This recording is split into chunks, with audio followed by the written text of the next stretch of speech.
Assalamualaikum warahmatullahi wabarakatuh. Selamat berjumpa kembali dengan saya Fenty Fauziah dalam mata kuliah analisis laporan keuangan. Ini merupakan pertemuan yang pertama. Jadi sehingga tujuan dari pembelajaran ini adalah untuk mahasiswa mampu nanti menjelaskan kegunaan dari kita lakukan analisis laporan keuangan. Jadi agenda yang akan kita laksanakan pada mata kuliah ini adalah mengenal konsep dasar akuntansi dan analisis laporan keuangan, kemudian mengenal jenis-jenis laporan keuangan, dan melakukan analisa laporan keuangan. Jadi kita tahu dulu, kita bahas satu-satu analisa laporan keuangan atau biasa disebut financial statement analysis. Itu merupakan analisa yang digunakan atau dilakukan untuk menguji keterkaitan angka-angka di dalam akuntansi dan trennya dari semua angka tersebut pada periode tertentu. Jadi tujuannya adalah untuk menilai kondisi keuangan dan hasil usaha perusahaan di masa lalu, masa sekarang, dan memprediksi kondisi keuangan di masa yang akan datang. Jadi tujuan berikutnya adalah untuk menilai kekuatan dan kelemahan dari keuangan di dalam sebuah perusahaan. Sebelum kita lakukan analisa laporan keuangan, maka kita lakukan dulu analisis bisnis. Jadi ketika perusahaan ingin membangun sebuah bisnis baru atau pengembangan bisnis baru, maka dilakukan evaluasi proyek. Apakah bisnis ini ke depannya mempunyai prospek untuk dilaksanakan? Kemudian, apa yang menjadi strength, weakness, opportunity, dan truth-nya? Jadi, apa kekuatan, kelemahan, dan sehingga kita bisa mengantisipasi atau memitigasi kemungkinan resiko yang akan kita hadapi, sehingga dilakukan evaluasi resiko gitu ya. Jadi resikonya apa, solusinya apa, atau mitigasinya apa. Oke, sesudah kita rinci, kita detail, kita checklist apa yang menjadi resiko dan mitigasi resikonya, baru kita ambil keputusan bisnis, apakah sebuah proyek ini bisa dilaksanakan atau tidak. Jadi ketika bisa dilaksanakan nanti, maka langkah berikutnya bisa kita ambil, begitu ya. Kemudian di sini kita juga harus tahu apa yang menjadi framework di dalam analisis laporan keuangan.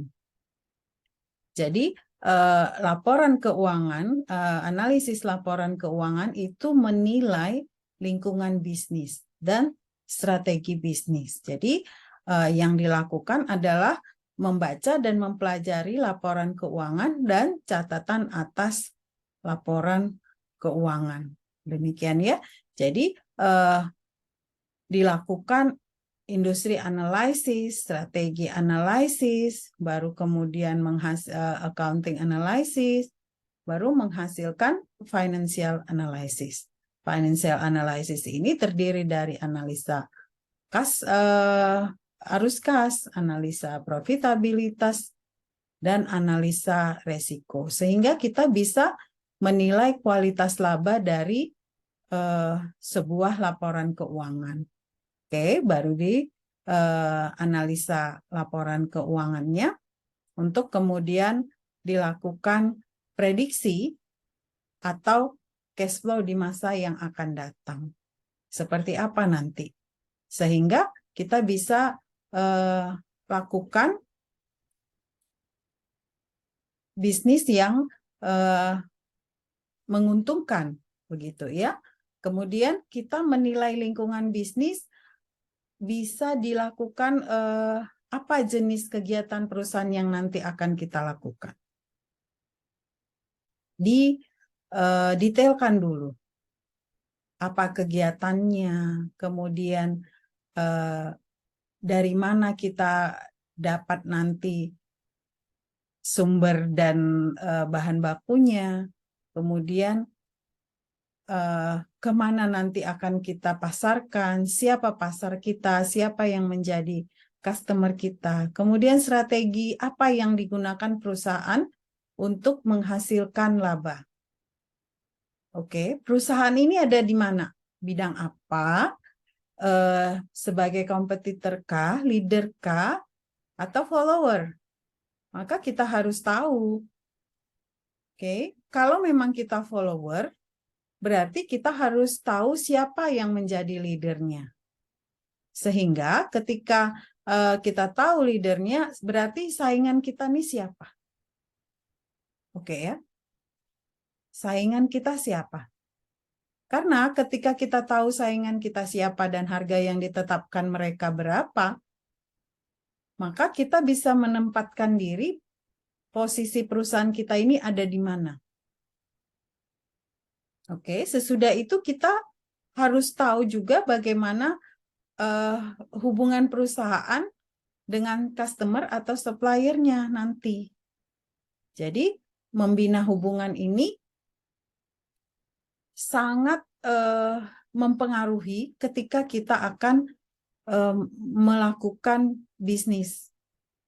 Oke ya, karena tidak bisa kita memproduksi barang ketika supplier kita tersendat atau kita sudah produksi tapi kita nggak punya customer yang loyal, sehingga produk yang kita hasilkan nanti jadi nggak laku gitu ya.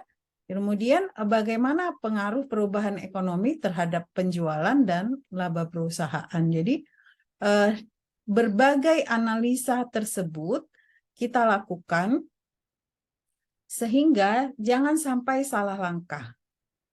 Oke, jangan sampai salah langkah. Jadi analisa dulu potensi labanya, kemudian kompetisi industri dengan industri sejenisnya, struktur pasarnya seperti apa, kondisi ekonomi seperti apa. Oke ya, sama seperti ketika COVID terjadi, itu analisa industri langsung jalan. Oke, analisa industri langsung jalan sehingga produk-produk yang dihasilkan adalah produk yang berhubungan dengan IT atau menggunakan IT.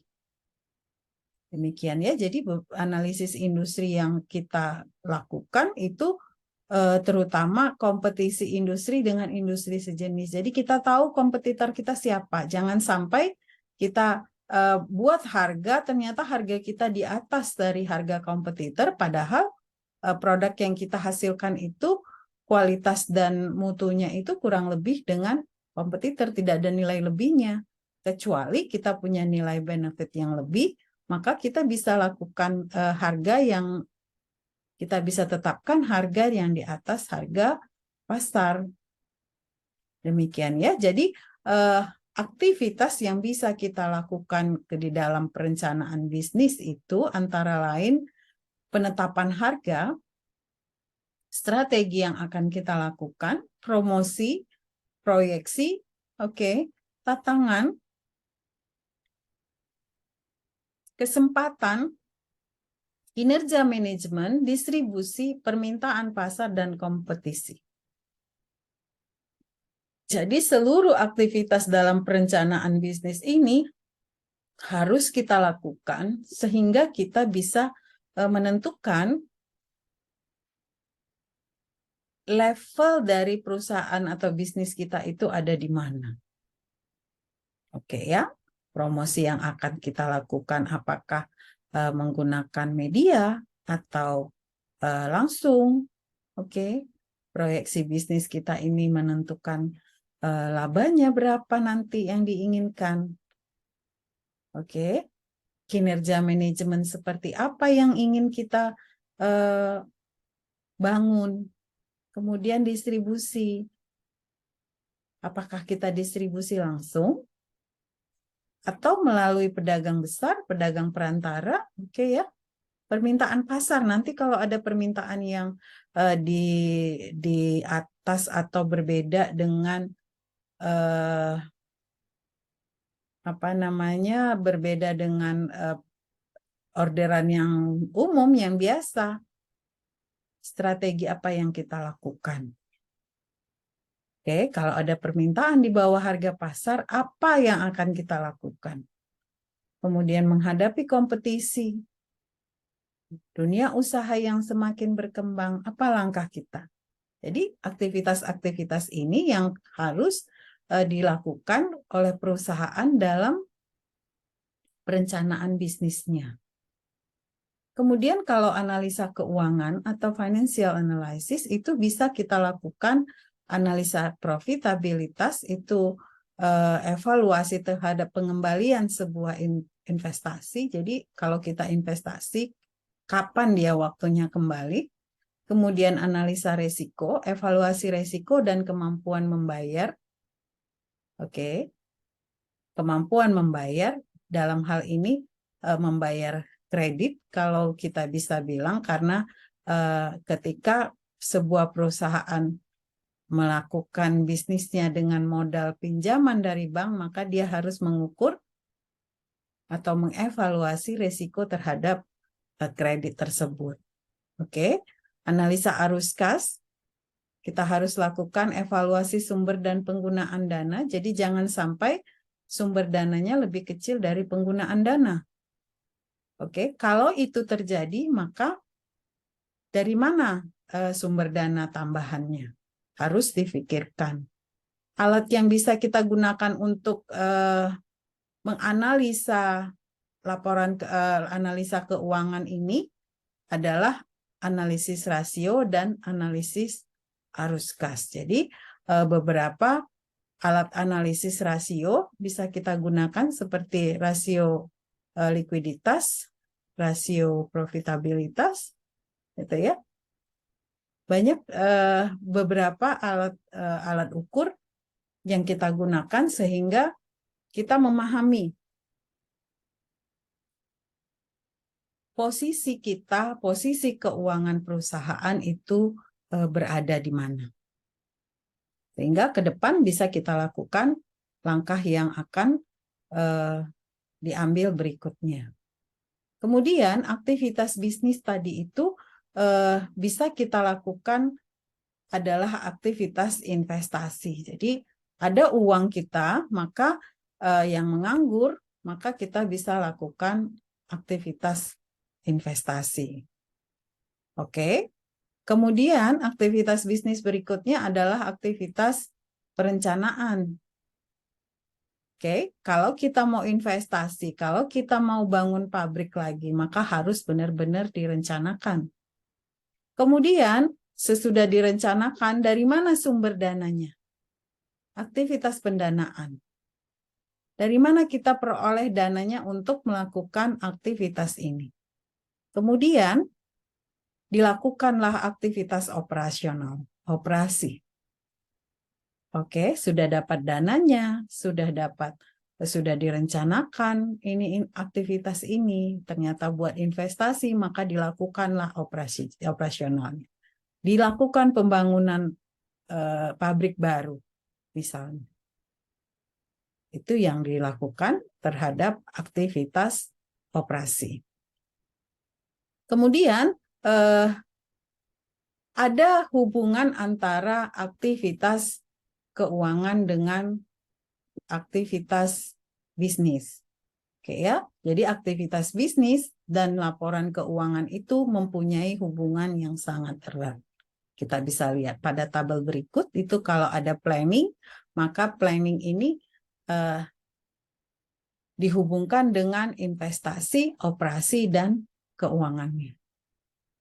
Jadi di dalam investasi, dia harus tahu dulu current asset-nya dari mana dan non-current asset-nya. Oke, pada saat operasi, dia harus tahu sales-nya, CGS-nya, selling expense, administrative expense, interest expense, dan income tax expense. Jadi beberapa